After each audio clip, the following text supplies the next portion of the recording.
Not exactly what we'd had in mind, but it was hard to argue with the results. That disappointing phone call of 2 decades past was on my mind as I paced the hotel room, trying desperately to turn the presentation I had prepared into something coherent. I was about to give a lecture to 500 eager marketing professionals, looking for clues as to why Store Wars, and its equally popular predecessor, The Matrix, an exploration of the evils of industrial meat farming, had been so successful.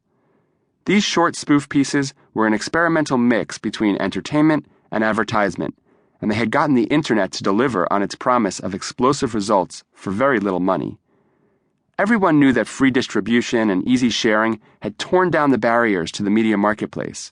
You didn't need to buy a spot on TV or rent a billboard to reach millions anymore. In those days, just before YouTube, everyone was trying to figure out how to use video to go from zero to world famous in 60 seconds. And we had done it.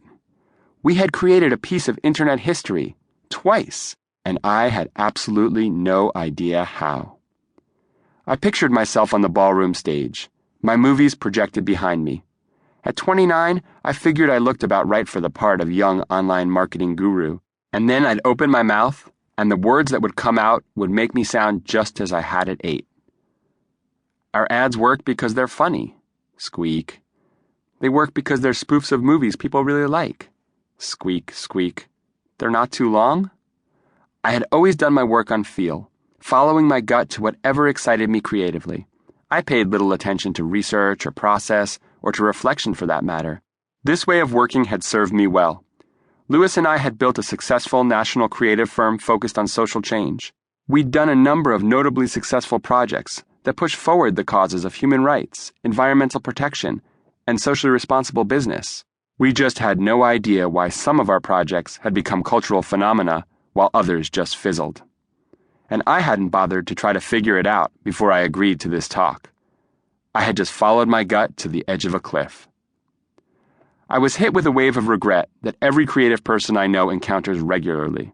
It's the feeling of being a fraud, a vehicle for occasional, random, and unrepeatable success.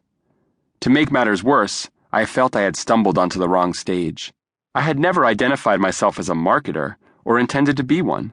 Instead, I saw myself as a creative person with a passion for ideas. Ideas I wanted to share to help make the world a better place.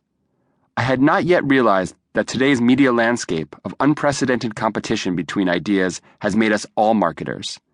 Anyone who wants influence now, whether it's to push forward a social cause, to sell products, or simply to change the way people think, has no choice but to step into our global media marketplace and embrace this unlikely new job title. I embrace it now, but I hadn't then. I needed to find my bearings, and fast. It was in that sorry state that I Googled both The Matrix and Star Wars, the 2 films on which my successes had been based, to see what, if anything, they had in common, hoping for some clue as to why they were so powerful that even spoofs created years after their theatrical releases could capture the imagination and compel the actions of millions. That one search changed everything. It was the tornado that swept me up out of my black and white world of communications and deposited me into a technicolor realm of endless possibilities for breakthrough, crushing my wicked witch of self-doubt in the process. What I discovered was that both films had been written intentionally to reflect ancient mythological formulas. These stories were merely recent adaptations of stories that have persisted in the human consciousness for millennia. Okay, I discovered something that an awful lot of people already knew.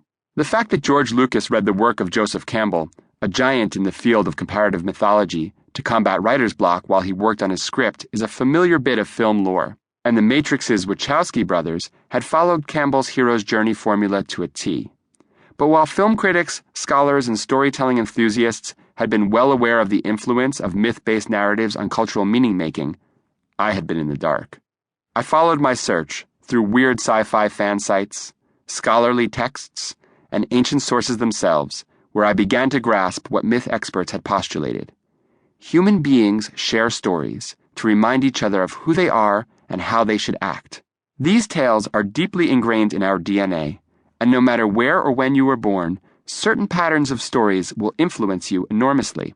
When we hear stories based on these patterns, we feel more like we're remembering something forgotten than learning something new. The stories that work tend to be about reluctant or unlikely heroes, think Dorothy, Frodo, or Rosa Parks, lured into a dangerous quest of self-discovery. Hearing these stories excites and entertains us on a conscious level, but also subtly influences our very conception of what is possible in our real lives, because each of us is a hero in our own personal myth. Just as a child looks to her parents to learn to negotiate her new world, adults look to myths for guidance in their much more complex lives.